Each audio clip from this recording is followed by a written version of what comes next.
Ayan, si Ate Gisa, driver po Ate Yaya, kaso nasa Negros po kami, ma'am.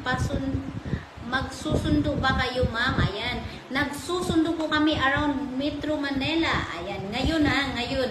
Kaya nagsusundo po kami ngayon ng Yaya ka man o all around Metro Manila. Libre lang po yan. Mag-message na po kayo sa amin ngayon na.